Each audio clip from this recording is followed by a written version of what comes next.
İnsan miyi iqtidarının yuqori pallisi 55 yaşdan 60 yaş aralığında bo'lishi mumkin, doktorlar to'g'ri tayyorladi. İdat Ilmiy jurnalda 2025 yılı 9 ayının 22 günü to'g'rida e'lon qilingan va 11 oydan 12 oygacha bo'lgan sonida nashr qilinadigan bir yeni tadqiqotda insonlarning umumiy bilish va shaxsiyat iqtidorining ko'pincha kishilar o'ylagandek yosh mezgilida emas, balki 55 yoshdan 60 yoshgacha bo'lgan keyingi o'rta yosh mezgilida yuqori pallaga chiqadiganligi o'ttirg'a qo'yildi. Bu kishini hayron qoldiradigan bayqash, insonlarning yeshining cho'miyishiga ergishib, iqtidorining bir tutash tuvallaydiganligi haqidagi an'anaviy qarashga kuchli jan e'lon qildi. Hamda insonlarning hayotlik taraqqiyoti haqidagi tushunchimizga yana tikki va ilmiy asoslarni ato qildi. Uzun yillardan buyon psixologiya sohasida bir ziddiyatlik ahvol mavjud edi. Bir tarafdan masalalarni tez hal qilish, yeni uchurlarni tez o'rganish iqtidoriga vakillik qiladigan erkakchan aqliy iqtidorining 20 yosh atrofida yuqori pallaga chiqib, ondan tadrijiy tumanlaydiganligi umumiy tunish edi.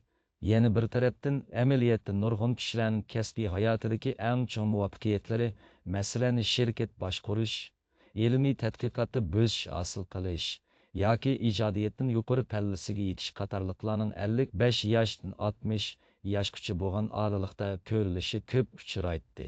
Bu aql farosat paradoksi tadqiqotchilarning diqqatini qo'zlab, inson iqtidorini texnik cho'nqur va keng doirada tahlil qilishga turtki bo'ldi.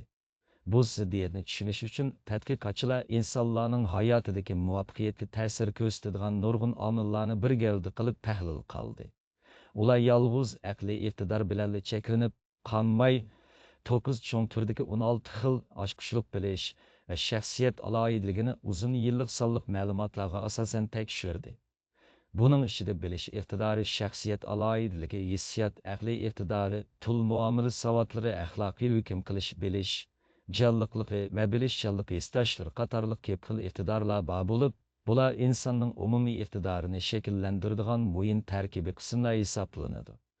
Tadqiqotda gerçi erkekcan aqliy iqtidor yaş o'tgan siri haqiqatan tövellisimi boshqa nurg'un muhim iqtidorlarning yoshning cho'yishiga ergishib yaxshilanadiganligi bayqalan, masalan tajriba va bilimga tayinadigan hayotlik davomida yig'ilgan kristallashgan aqliy iqtidor va hissiyotni kontrol qilish, kishilik munosabatni yaxshilash qatorliq iqtidorlar o'rta yosh va undan keyingi mezgillarda texmo mukammallashadi. Yoshning cho'yishi bir qism iqtidorlarning ojizlashini keltirib chiqarsa, yana bir qism iqtidorlarning kuchayishiga va tajribaning mo'llashishiga sabab bo'ladi. Bu o'xshamagan iqtidorlarning umumiy ta'sirini o'lchash uchun tadqiqotchilar yana bir model, yana bilish shaxsiyat funksiya ko'rsatkichini qurib chiqdi.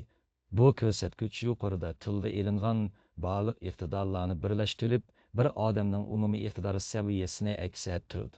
Tahlil natijasi shuni ko'rsatdiki, bu umumiy iqtidor ko'rsatkichi 20 yoshda tez o'sib, 55 yoshdan 60 yoshgacha bo'lgan oralikda eng yuqori palla yetadi.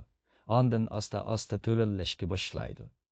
Bu insonlarning umumiy iqtidorining yuqori pallasidan keyingi o'rta yosh mezgilida ekanligini ilmiy jihatdan isbotladi. Bu tadqiqotning natijasi jamiyatning yosh va tajriba haqidagi qarashlariga cho'nqur ta'sir ko'rsatdi. U yosh kerishning faqat chekinish jarayoni emas, balki tajriba, aql, farosat va ko'p taraflamalikka iqtidorlarning jirilib, yuqori pallaga chiqadigan muhim bir bosqich ekanligini o'tirg'a qo'ydi. Shunlashqa xizmat o'rinlari va tashkilotlar uchun o'rta yoshli va yeshi cho'nglar xizmatchilarning qimmatini qaytadan tunish va ularning mo'l tajribasidan to'liq foydalanish intayin muhim. Tadqiqotda yana yuqori xatarlik tadbir belgilash vazifalarga 40 yoshdan kichik va 65 yoshdan cho'ng bo'lmagan kishilarning texmo mos keladiganligi o'tirg'a qo'yilgan.